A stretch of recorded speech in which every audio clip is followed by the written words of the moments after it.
नमस्कार दोस्तों, मैं राहुल एक बार फिर से आप सभी का हार्दिक अभिनंदन करता हूं। दोस्तों, गोकुलवासी श्री कृष्ण के मित्र सुदामा अपनी मित्रता की वजह से शास्त्रों में जाने जाते हैं। शांत व सरल स्वभाव कृष्ण के हृदय में अपनी अलग ही छवि बनाने वाले सुदामा को दुनिया मित्रता के प्रतिरूप के रूप में याद करती है। लेकिन इनका एक रूप ऐसा भी था जिसकी वजह से भगवान शिव ने उनका वध किया था। इस तथ्य पर विश्वास करना कठिन तो है, परंतु यदि हम इतिहास के पन्ने पलटें तो यह सच उभर कर सामने आता है। तो ऐसा क्या किया था सुदामा ने जिस कारण भगवान शिव को विवश होकर उनका वध तक करना पड़ा। पर इससे पहले दोस्तों, अगर अभी तक आपने हमारा चैनल सब्सक्राइब नहीं किया है तो पहले कर लीजिए दोस्तों, क्योंकि ये बिल्कुल निःशुल्क, बिल्कुल फ्री है। दोस्तों, आइए जानते हैं इस पौराणिक कथा के बारे में। दोस्तों, स्वर्ग के विशेष भाग गोलोक में सुदामा और विराजा निवास करते थे। विराजा को कृष्ण से प्रेम था, किंतु सुदामा स्वयं विराजा को प्रेम करने लगे। एक बार जब विराजा और भगवान कृष्ण प्रेम में लीन थे, तब स्वयं राधा जी वहां प्रकट हो गई और उन्होंने विराजा को गोलोक से पृथ्वी लोक पर निवास करने का श्राप दे दिया।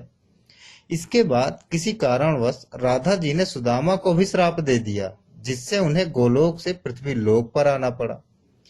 मृत्यु के पश्चात सुदामा का जन्म राक्षस राज दंभ के यहाँ शंखचूड़ के रूप में हुआ और विराजा का जन्म धर्मध्वज के यहाँ तुलसी के रूप में हुआ। दोस्तों, माँ तुलसी से विवाह के पश्चात शंखचूड़ उनके साथ अपनी राजधानी वापस लौट आया। कहा जाता है कि शंखचूड़ को भगवान ब्रह्मा का वरदान प्राप्त था और उन्होंने शंखचूड़ की रक्षा के लिए उन्हें एक कवच दिया था और साथ ही यह भी कहा था कि जब तक तुलसी तुम पर विश्वास करेगी तब तक तुम्हें कोई जीत नहीं पाएगा। इसी कारणवश शंखचूड़ धीरे धीरे कई युद्ध जीतते हुए तीनों लोकों का स्वामी बन गया। दोस्तों, शंखचूड़ के क्रूर अत्याचार से परेशान होकर देवताओं ने भगवान ब्रह्मा से सुझाव की प्रार्थना की। ब्रह्मा जी ने स्वयं भगवान विष्णु से सलाह लेने की बात कहे जाने पर देवतागण भगवान विष्णु के पास गए तथा भगवान विष्णु ने उन्हें शिव जी से सलाह लेने को कहा। दोस्तों, देवताओं की परेशानी को समझते हुए भगवान शिव ने उन्हें शंखचूड़ को मारकर उसके बुरे कर्म से मुक्ति दिलाने का वचन दिया। लेकिन इससे पहले भगवान शिव ने शंखचूड़ को शांतिपूर्वक देवताओं को उनका राज्य वापस करने का प्रस्ताव रखा, परंतु हिंसावादी शंखचूड़ ने शिव को ही युद्ध लड़ने के लिए उत्तेजित कर दिया। दोस्तों, शंखचूड़ यानी कि सुदामा के पूर्व जन्म के रूप से युद्ध के प्रस्ताव के पश्चात भगवान शिव ने अपने पुत्रों कार्तिकेय और गणेश को युद्ध के मैदान में उतारा। इसके बाद भद्रकाली भी विशाल सेना के साथ युद्ध के मैदान में उतरी। शंखचूड़ पर भगवान ब्रह्मा के वरदान के कारण उन्हें मारना काफी कठिन था, तो अंत में भगवान विष्णु युद्ध के दौरान शंखचूड़ के सामने प्रकट हुए और उनसे उनका कवच मांग लिया, जो ब्रह्मा जी ने शंखचूड़ को दिया था, और शंखचूड़ ने तुरंत ही वह कवच भगवान विष्णु को सौंप दिया।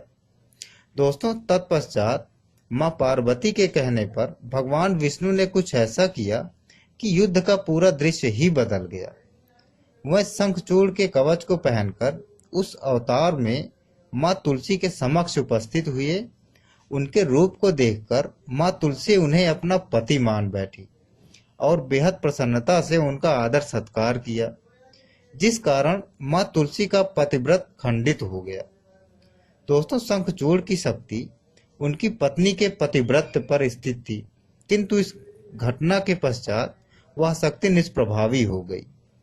वरदान की शक्ति के समापन पर भगवान शिव ने शंखचूड़ का वध कर देवताओं को उसके अत्याचार से मुक्त किया।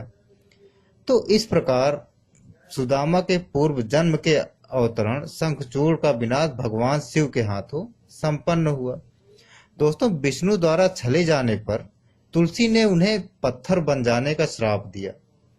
तुलसी के रुदन से प्रभावित भगवान विष्णु द्वारा भगवान शिव से मुक्ति की प्रार्थना की गई।